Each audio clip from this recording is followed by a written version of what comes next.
габаритыбызына келгендин себеби ушу 7 жылдан бери, 10 жылдан бери таппай келет, 12 жылдан бери таппай келаткан чындыкты акыры азыр ачыкка чыгарып бардык медиа булактарына барууга туура келди. Буга чейин да барып жүргөмүн. Себеби жолдошум белгилүү акын Барчынбек Бугубаевдин көзү тирүү кезинде эле 2007-жылы мас кылдырып кол койдуруп алып, эми азыр Барчынбектин акыркы аманатын, ушу 3 кызыма үйдү таштайын деген акыркы керестерин көтөрүп алып, чындык таппай 3,5 жылдан бери соттошуп жүрөмүн. Кайнаган мас кылдырып кол койдуруп алганына аз келгенсип,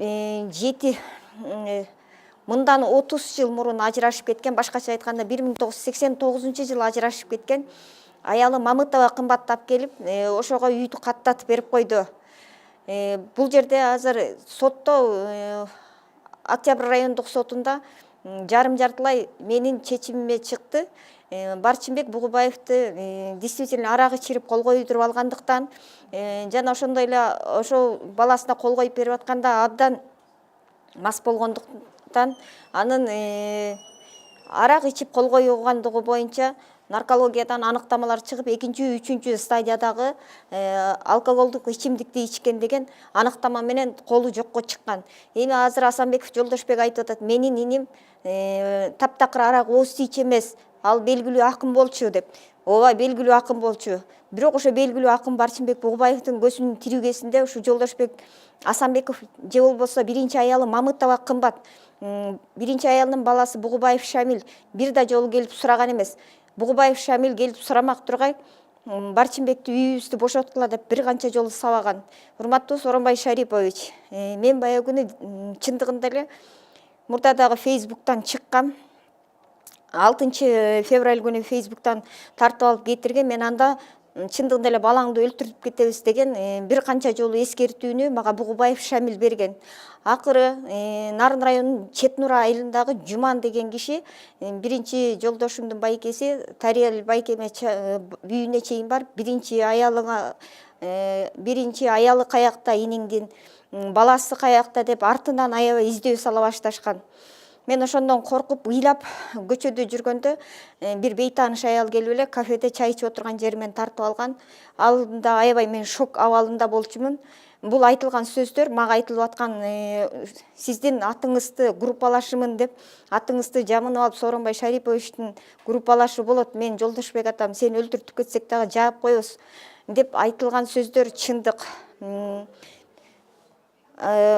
Ошо мен бирок Сооронбай Шарипович, мен сизди эч качан жетим калган балдарга, жесир калган энелерди кордойт деп, же болбосо өлтүртүп кетет деп ишенбеймин. Ошондой шок абалда турганда айтылган иликтөөлөр болду, милициялар сурашты. Азыр мен Кыргыз элинен деги эле бардык медиа булактарынан суралат элем. Ошондой эле КТРКнын директору Илим Карпбековго кайрылат элем. КТРКнын байкоо кеңешинин башчысы, жетекчиси Жипар Жекшиев агайга кайрылат элем. Ошо КТРКда бейне программасын мен лично мен өзүм демилге көтөрүп чыгып туруп тарттырганмын. Бейне программасы Мейрим аттуу кыз тарткан. Бирок биринчи тартып келип кой бергенден кийин ошо жерде эле монтажер болуп иштеген кыз мага айтты, эже Золотой фондко салып койгон материалдарды Мейрим лично өзү көтөрүп кеткен деп. Ал көтөрүп кеткен материалдарды кайра алып бар дискиге салган, кайра монтаждалып дагы салынган. Азыр учурда ошо бейне программасында Бугубаев Шамил мен 9 айында эле ажырашып кетип, чындыгында мен ата мээримин көргөн жокмун. Кийин эле чоңойгондо армиядан жолукканбыз деп интервью бергендигин бардык кыргыз калкы, Барчынбектин туугандары, Барчынбектин группалаштары, достору бардыгы угушкан. Мамытова кымбат менен 1989-жылы ажырашып кеткендигин элдин бардыгы тең билет. Эми азыр мурда күнү шаардык сотто, башкача айтканда 13 февралда шаардык сотто Мамытова кымбат, мен эч кандай ажырашкан эмесмин. Барчынбек өзү мени менен жашап жүргөн дейт. Бирок Мамытова кымбаттын 1989-жылы ажырашкандан кийин 2 жолу күйөөгө тийип, Барчынбектен башка 2 күйөөсүнөн бир кыз, бир балалуу болгондугун элдин бардыгы тең билет. Каражыгаштагы үйгө эч кандай тиешеси жок экендигин да элдин бардыгы билишет.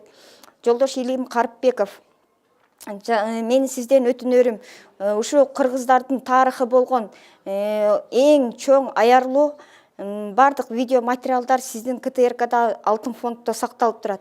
Эгерде алтын фонддогу материалдарды каалаган ошо нештатник болуп иштеген мээримге окшогон кыздар кирип каалаган малды алып, каалагандай монтаж жасап, кайра каалагандай коюп койсо, бул тарыхый мүлккө, кыргыз адаятынын, кыргыз маданиятынын мүлкүнө кол салуу деп эсептеймин. Бул жерде кылмыш иши жазалып атат. Ушул алтын фонддогу Барчынбектин сакталып турган материалы азыр учурда интернетте кое берилип, дайыма Барчынбектин сайтында өзүнүн Google'дагы өзүнүн баракчасында турчу. Аны алып коюшту дагы. Бул жерде атайын өтө кылдат жазалды. Сотко барганчак, сот башталганчакты именно ошол программаны алдырып салып туруп, андан кийин мен чогуу жашаганмын, баласы дагы мен чогуу жашаганмын деп атат. Кудайдан коркпогон, ошо атасынын арбагынан коркпогон, уялаш болбосо дагы аталаш 3 карындашын талаага таштаган, атасынын тирүү кезинде сабаган Бугубаев Шамилге бир чара колдоноор адам барбы? Жо Асанбеков Жолдошбекке чара колдоноор адам барбы? Мамытова кымбатты ушундай деги эле мусулманда дагы эч жерде айтылбаса керек, бир убакытта 3 күйөө менен жашадым деп кашкайып туруп калп айткан кыргыздын аялдарында качан ушундай нерсе бар эле? Барчынбектин тирүү кезинде китебин мен болгон кол жазмаларын чогултуп, китебин чыгартып, бейне программасын тарттырып, ага чейин тирүү кезинде дагы программаларды тарттырып жүргөнүмдү кыргыз журналисттер, акын жазуучулардын бардыгы тең билет. Ушундай белгилүү адамдын абийирине шек келтирген Мамытова кымбатка Бугубаев Шамилге иликтөө иштерин жазап бериңиздер. Урматтуу Сооронбай Шарипович, менин сизден суранарым, жетим калган Барчынбек Бугубаевдин артында жетим калган, кароосуз, коргоосуз калган жетим балдарын эч качан талаага таштабаңыз. Барчынбектин мынакей акыркы керес каты менин колумда турат. Үйүмдү жума майрашка оформить этип берип койгулачы, мен кыздарымды алышым керек деген. Сиз ар дайым жарыя кылып атасыз. Жетимканада калган жетим балдарды эгерде бир туугандары энеси аламын десе, эч качан мамлекет тарабынан колдоо көрсөткүлө деп. Да, колдоо көрсөткүлө. Мынакей 28 февралда саат 3:30 шаардык сотто сот болот. Ошону контролдоп, жетимканада калган кыздарымага алууга жардам беришиңизди өтүнөмүн. Мен сиз айткан ошол буйрук менен, сиз айткан элге кайрылууну, сиздин сөзүңүздү колдоп, Барчынбек тирүү кезинде 3 кыз тең жетимканада калган. Эки кызымды азыр жетимканадан алып, өзүм жалгыз бой болсом да асырап багып атамын.